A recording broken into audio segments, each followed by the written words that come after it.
Man, we got a full deck ahead of us, all right? We got Tiffany Blackmon to my right, and then we got the man, Coach Rivera. Obviously, Boog is in the building, man. Thank you both for coming. Look, we got a bigger party this time around. You know what I'm saying? We're here to have more fun. Tiffany, just starting off with you. Just tell me, like, within a woman, a minority, a double minority in media, how do you, like, claim your stake in media?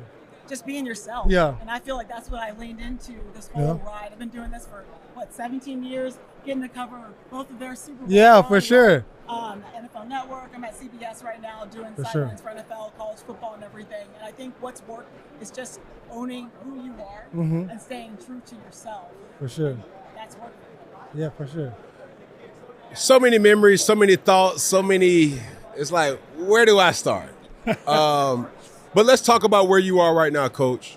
At Cal. Yep. And seeing when you were there versus what you witness on a day-to-day basis with these athletes now, what should the world know with your expertise of what you see on a regularity that do you like where it is in NIL representation, just recruiting kids to come to the University of Cal? What is that like for you? You know, it's a scary situation, and you know this because of what you've went through. And that is the biggest thing is a lot of these young people aren't looking at the fact of graduating. You know what I'm saying? It's more about getting the money now as opposed to building up some equity, putting some extra time, doing things the right way so that later in life they have more.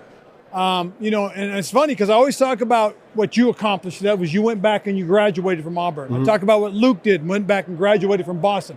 Had these tremendous careers, but you guys never lost focus of what it meant to be a college student athlete. And that's what one of the things I'm really proud about when I talk about guys like you and Luke going back, in spite of your fame, in spite of your greatness, you wanted to make sure you graduated. I worry about today's young men because they're going from school to school to school. They're chasing the money, and some of them are going to be walking away without anything. That's the scary part. The crazy thing is, as we were having this, or as we were coming to the Super Bowl, I had a very interesting conversation with a flight attendant who went to UGA. And she pointed that out. She was like, yo, what is it for a player to transfer schools?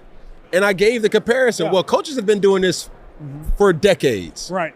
Well, now you give the opportunity for a player to make the decision that's best for their career. I really want to know what the graduation rate is now. Yes. Because on the pamphlets, I remember getting mail from schools and they would have a separate from the recruits to the parents. And they will recruit the parents to say, well, we will treat your son with the utmost respect. Our graduation rate is extremely high. We have a blah, blah, grade point average. I don't think that's too many pamphlets of recruiting nowadays. What is that like? That's hard because that was one of the things that we always sold at Cal was that, you know, we're the #1 public institution in the world. We've been voted that for well over 20 consecutive years. You know, 28 of our undergraduate majors are in the top 5 nationwide. That doesn't carry the weight it used to because at the end of the day, the conversation always goes back to, well, what's in it for us? How much are we going to make? Yeah. And the thing everybody got to understand is that's a very short window. You know, you can be successful and make that kind of money unless you're one of those less than 1% that make it to the NFL. Yeah. And so we're trying to get that across to these parents as well, that the education, that part of it, that's something you have for a lifetime. So Tiff, my question is, as you have longevity in this space of covering sports, dare I speak about the dark side of what your reality is? How would you encourage more minority women to get involved or get into sports?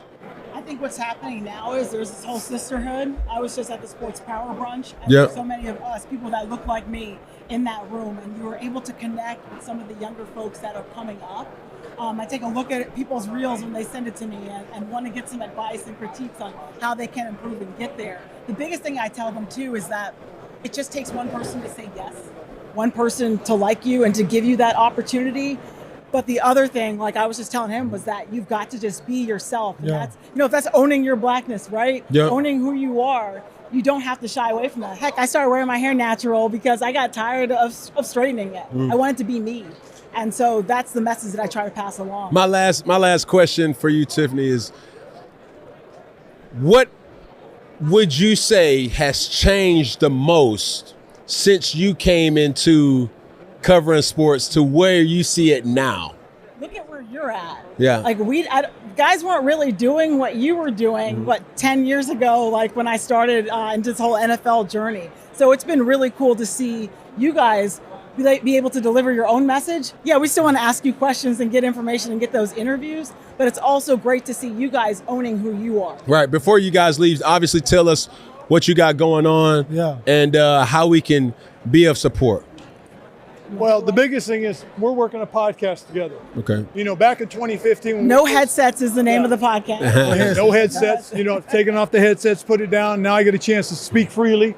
And that's one of the things that, you know, we've always had a good rapport. You remember Tiff covering us in 2015.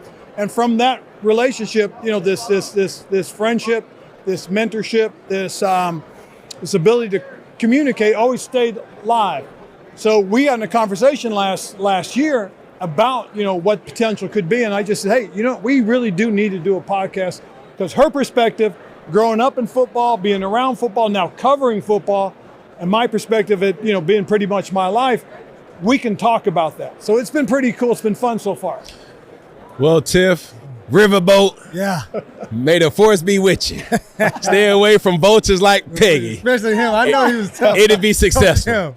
Appreciate you guys. Thank you. Thank you guys. Got to come by and always say hello. Yes, sir. Absolutely. Appreciate you, Coach. Thank you. Thank you.